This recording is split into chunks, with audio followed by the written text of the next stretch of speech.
It's not as disparate as it might originally seem to be a psychiatrist and be a professional chef. Dr. Uma Naidoo says there is a connection between what you eat and how you feel.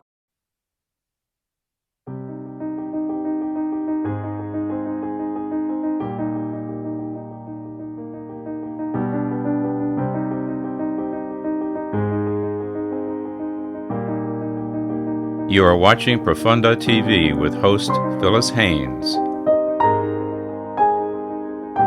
You are an instructor in psychiatry at Harvard Medical School and a professional chef. To be able to blend those worlds together and then find a way to connect with people around how to eat a little bit better, how to feel better by what you eat. One Boston doctor says over time that anxiety can impact your immune system. She's the director of nutritional and lifestyle psychiatry at Mass General Hospital. One report says the average American eats over 31 teaspoons of sugar a day, and it's not good for our bodies or our brains. Science is revealing the most remarkable discoveries about how our brains work. One of the undisputed findings is that what we eat impacts our gut bacteria, which in turn send chemical signals to our brain. Our brain also sends signals to our gut. But it is this two-way communication and the resulting gut-brain interactions that can disrupt our sleep, change our moods, make us more anxious, give us brain fog, or even turn off our libido, and more. We are what we eat. Dr. Naidoo, I am so delighted to have you on the program, and I'm excited about your new book, This Is Your Brain on Food. I am intrigued, so welcome to the program. Thank you so much, Phyllis. It's just lovely to be here and great to talk with you today. What I've studied has led to my work as a nutritional psychiatrist, and my book is designed to help you choose foods that will bolster your mental health. You will understand which specific food ingredients you should include or avoid. In fact, my patients are often surprised by just how many foods they can eat, and often how much. Many of the patients I see in consultation are already in psychiatric care, but their clinical response to traditional medication may have been limited. Eating food is something that we all have to do anyway. That's why I wrote This Is Your Brain on Food. I wanted people to understand that we are in control of how we feel emotionally through the food choices we make every single day. Phyllis, this is actually the primary focus of my work, and how I came to it was in a sort of organic way. I grew up in a family that loved food, and food was love and nurturance. I took that spirit with me as I learned to cook, which was later in life, and I found that in residency in psychiatry, cooking a meal at the end of the day was my form of mindfulness and relaxation, and that's when it first occurred to me that that was something I wanted to do more of in my life. I refer to my family, and growing up, there was so many cooks in the kitchen that I never had to cook. I was spoiled in that way, but it was also a wonderful thing to carry forward in life. And when I began to prescribe medications in residency, I felt a real responsibility to share with my patients the side effects, but also provide real tools, lifestyle, nutrition, and otherwise, that they could combat any side effects and live a happier life. And this led me to realize there was a gap in my education. In medical school, we really don't study nutrition as doctors. So I decided to study nutrition, and really out of a sense of passion for loving food, decided to go to culinary school. And that was really to pursue something I love to do. And these came together for me with good mentorship over the time that I realized that my practice was really doing this work in a very sort of complementary way, where these pieces were coming together. But if someone asked me, had I planned it? Absolutely not. I had really just followed things that I love to do. So I see individuals for nutritional psychiatry consultations. They may be on medications or not. And we look at the different disorders, which is what we describe in the book. And I founded a clinic at Mass General Hospital in Boston in this area. I think the field has evolved. I think that the field of medicine, while we don't study nutrition in medical school much, there's definitely more of an understanding through lifestyle medicine and those types of, say, functional medicine and lifestyle medicine, those areas where primary care physicians and other physicians across the board are embracing these ideas more. I would say that in the mental health field, it's considered a more nascent field. But when I think back, my mentors at Mass General were doing the work and studies in folate and omega-3 fatty acids several decades ago. And I've been practicing this way for a long time. But sometimes, you add a name to work that you've been doing and it becomes more recognized that way. I think that psychiatrists in general are starting to understand that there's a connection. I'm not sure if they're fully sold on it, but I felt that I had to do due diligence in my book. So I looked at, 700 articles. We summarized that into at least 550 that made it into the book. And I don't want to scare you. The way that I wrote it is in a very digestible way where the science is there so that it's not soft science, but it's also understanding that you can read it through and look at the different disorders and where the evidence lies. Because I do feel that the more we understand about it and the more people are informed, that way they know the choices that they can make. So I don't consider it a soft science. I don't know if the rest of the field thinks so yet, but my aim here is to really help with moving this forward, because so many people want to not have to bear the side effects of medications. And I'm not against medications. I prescribe them all the time. It's more, how do you integrate both? How do you help someone also live a healthy life if they need to take a medication? Well, let's take a look at some of the standard diagnoses that are in mental health. I'm going to actually mention anxiety just because I think that it's something I'm finding that during this time, even individuals who were not previously anxious and didn't need to see a therapist or a psychiatrist are feeling confined, feeling uncertain, losing jobs, or having financial insecurity, having to cope with so many different things. And so it's almost like this COVID anxiety has been very difficult for people.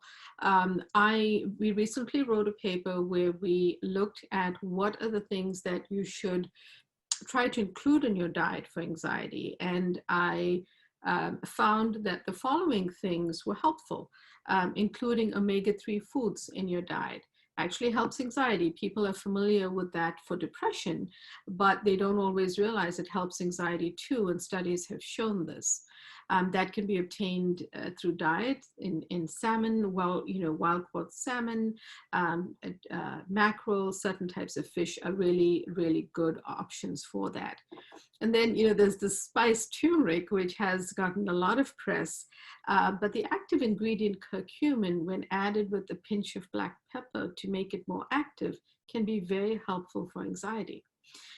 So I like to suggest that to people, because even if they don't cook with it, they can add it to a smoothie or a soup. And all you really need is about a quarter teaspoon a day with a pinch of black pepper. The other is vitamin D. So vitamin D ends up being something that can help anxiety. And the things you want to avoid, Phyllis, are things like sugar, which, you spoke to earlier, very wise to have known that so many decades ago.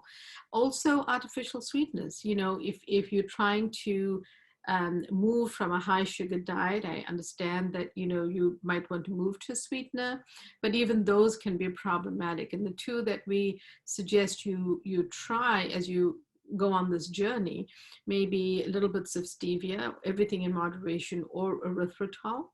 And then, avoid the processed foods that have a lot of vegetable oils that are manufactured, as well as sometimes gluten can impact people with anxiety. So those are the things, that we feel that we found, and I think could be very helpful for people to know during this time of COVID. I'm finding that in my practice quite a lot. How does some of this help in the development of children? That's again, Phyllis, another wonderful question. I think it all starts with what children get used to. In my extended family, we have the newest member of our family.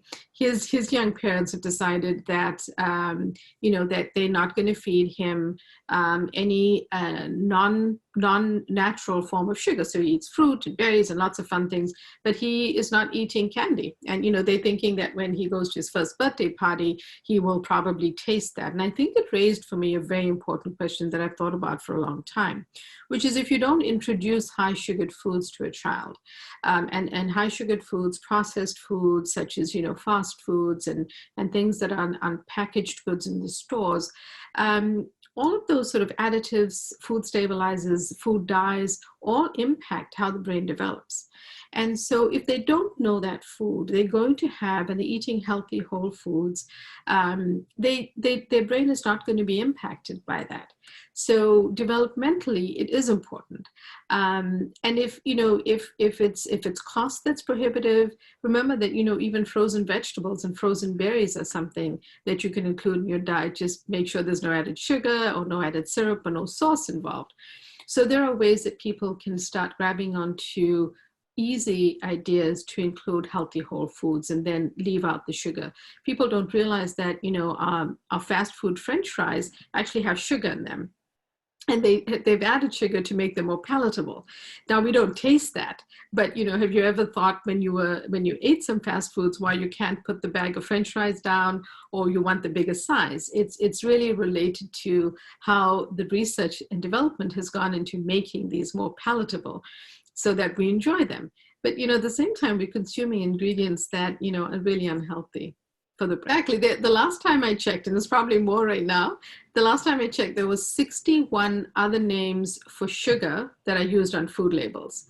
So when you look at a food label and you think, oh, there's no sugar in this, check out that list on the internet, because there are many different names, and you may not realize you're consuming much more sugar in that product than you recognize on the label. Okay, but why do we have some foods that we think of in our society as comfort foods? I mean, I don't eat apple pie on a regular basis, but I notice even when I say it, I have this desire for it. Why are they seen as comfort foods? Are they really comfort foods? In the short term, they might be, in the sense that you eat, say you eat ice cream or you eat an apple pie. The truth is that initially, the way that it works with the brain is that serotonin is activated through a pathway. And in the short term, from those carbohydrates, you actually do feel good. You might feel great. The problem is that if you continue to do that, the impact on the brain is actually very negative. So the one-off treat of a slice of apple pie, or I say to the individuals I work with, have a treat day every week, because if not, you're going to feel deprived. So choose a day that you choose that you have a piece of your favorite food. If you like pizza, I'm not saying eat the whole pizza. Have a couple of slices, stick to portion control, but don't eat it every day, because that feeling you just described of feeling good after you eat something that you like is momentary. It's the longer term effect that leads to chronic inflammation in the body, the impact on brain cells, the neuroinflammation, not through one mechanism, but through different pathways. And so you don't want to do it in an ongoing way, because chronically that will lead to chronic problems with your brain. When you talk about the brain in the book, are you talking about some other aspects of the brain that would be useful for us to know about? Like, for example, cognition, a level of awareness, that kind of thing? Absolutely. So the way that I divided up the book is that we looked at the major mental health issues in our society today. So depression, anxiety, OCD, ADHD, schizophrenia, bipolar disorder. We looked at aspects of foods that help and inhibit libido, as well as sleep, memory, brain fog, cognition. So all of that is covered in different chapters. And we really look at foods that you should try to eat and the foods that you should try to avoid in every single chapter, understanding that there will be some overlap. Because, you know, it's my approach in psychiatry is a holistic, integrated and functional approach. So I like to find the root cause of the problem and help you to feel better through knowing that. And one way that can impact the root cause is through how we eat. And so we do try to cover all of those disorders. Now, I know that you are a doctor and medical doctor, so I'm going to ask you a question that you might not want to answer, but I'm going to ask you anyway. Are there any cases that you have run across that when you change the diet, the person actually is completely better and not mentally ill? So that's an interesting question, because I think it's all a pathway to wellness. And I'm not trying to say that to avoid the question. I've had really good success, and I write about these examples in my book as well, with people who really stick to the nutritional plan that we put in place for them. And it's always a highly individual plan for each person. And I've had people get better. The people who I feel have done the best, Phyllis, are those who have come to me without meeting certain criteria for the DSM-5-TR, which is the textbook or the classification we use in psychiatry. And I think many of us who practice know that not everyone falls into a diagnosis. And people who have a subsyndromal effect, so that they're feeling anxious, who in my clinical experience have done better. That being said, there are also individuals who have stuck with a really good nutrition plan and tapered off to a lower dose of medication. I am always cautious when someone has started with the medication, because they might have been very severely ill. And in that case, the first line of treatment wouldn't be nutrition. For suicidal ideation or for mania or for psychosis, those types of things may even require hospitalization.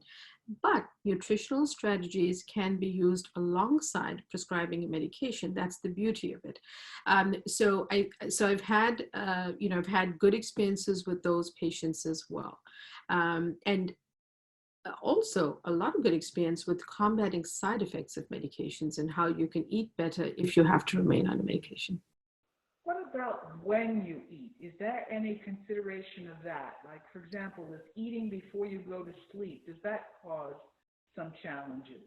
It definitely does. Some studies, a lot of people suggest eating early in the evening could impact sleep. It could impact sort of your hunger hormones. I think that, there's a lot of new information now going on around intermittent fasting, fasting mimicking diets, and all of this information is really useful to people. Generally, when someone comes in my office, I am willing to work with them with whatever plan they come in with. But my role as a nutritional psychiatrist is to hear what they have to say and then make tweaks and say, well, whether you're plant-based or whether you, only eat, you prefer, sources of protein that are meat-based or seafood-based, whatever it is that you eat, or whether you're vegan, we can find a way to work with you to help you to feel better. And I think it has to be individualized based on the fact that we each have such a unique microbiome. The bacteria in our microbiome are entirely unique. So it has to be a very personalized plan for those individuals. So I would gather from that answer, since you're saying everyone is unique and you have to work with each person, that you're not too fond of the standard food pyramid, or that old idea of what we're all supposed to eat, the same thing, basically. Exactly. I think the guidelines, so, it's interesting, right? When you look at the food pyramid, the largest part at the base of the triangle is actually 9 to 11 servings of carbohydrates and rice and grains, which, we've understood over time is not the healthiest way to eat. So the nutrition school at the Harvard T.H. School of Public Health has a great resource, a website called the Nutrition Source, and they share something called the Harvard Healthy Eating Plate. What I like about this, Phyllis, is that it includes things like exercise. It includes things like hydration, make sure you're drinking enough water. Plus it outlines the plate of the types of foods you should be including. Is it the same for everyone? Absolutely not. So I take that as a guideline, because there are lots of important tweaks in nutrition: the types of saturated fats, the type of fat that you're eating, the type of grains that you're eating, the types of carbohydrates. So that's where it becomes more individualized. But what I like about it is it provides for individuals a plate. You can pull this up on your computer and show it to them, and gives them a guideline of the things that they should be trying to do.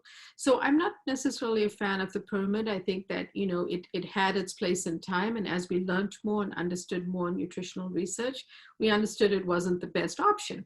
So I think that it's really about trying to find a plan for the individual person, and depending on what they eat, what their food restrictions are, foods that they like to eat. And people get really excited when they realize how many things they can eat and how many things that they don't have to exclude. I just say to them, eat less of it, or have it on your treat day. I'm not saying you have to give it up. I'm just saying don't eat it every day, because the chronic effect on your brain is not going to be good.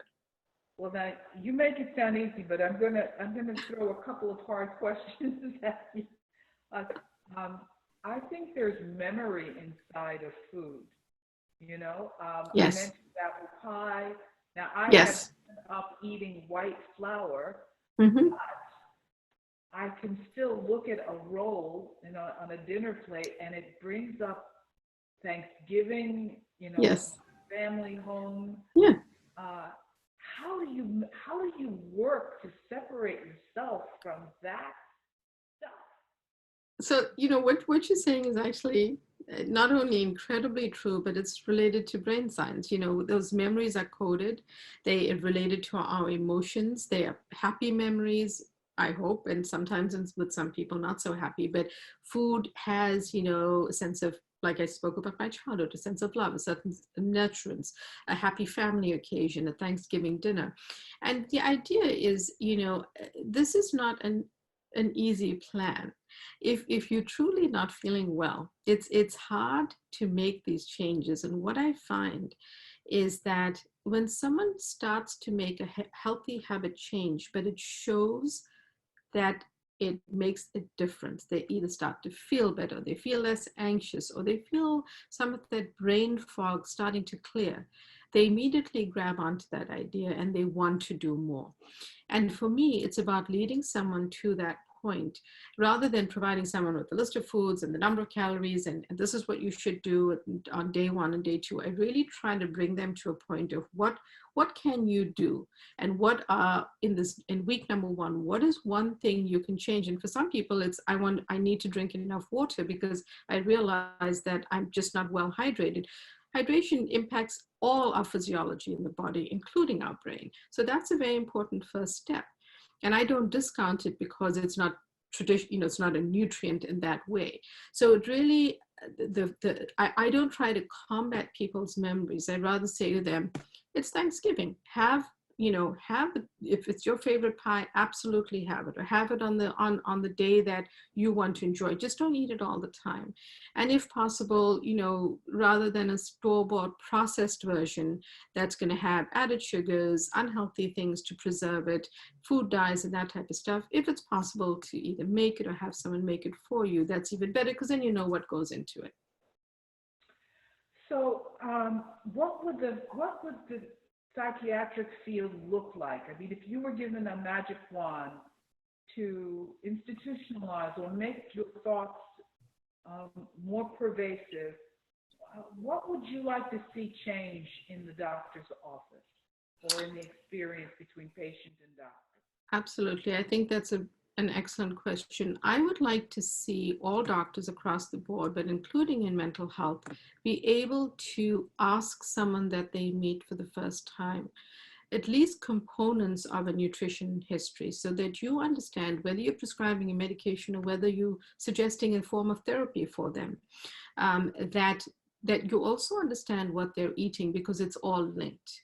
That's one component. So I would like to see that in a more pervasive and inclusive way in the work that doctors are doing. and not have it be separated out that you have to go and see a nutritionist. I think nutritionists and dietitians bring really valuable information to the table.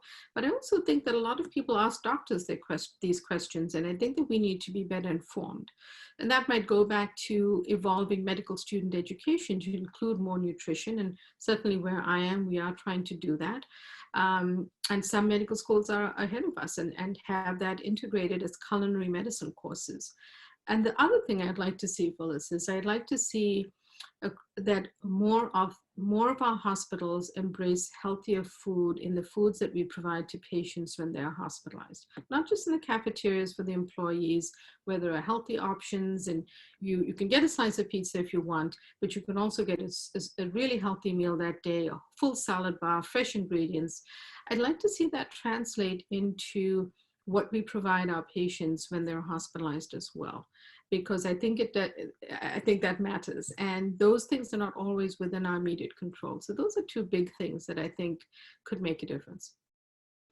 Well, I am delighted. I think we're going to have a second conversation, because I'm interested in the stuff that you probably don't want to talk about yet. The stuff that has to do with, for example, I want to know about aphrodisiacs. I mean, is that absolutely? Absolutely. I would love to come back, Phyllis, and talk with you. It's been a pleasure. And I'm happy to do another part of this, maybe focusing on other aspects of the book.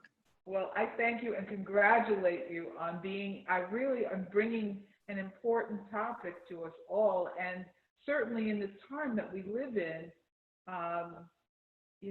this is your brain on food is going to make a difference in a lot of people's lives. So thank you, Dr. Naidoo, for being with us. Thank you so much, Phyllis, for this invitation. It was really lovely to talk with you, and I'm happy to come back anytime.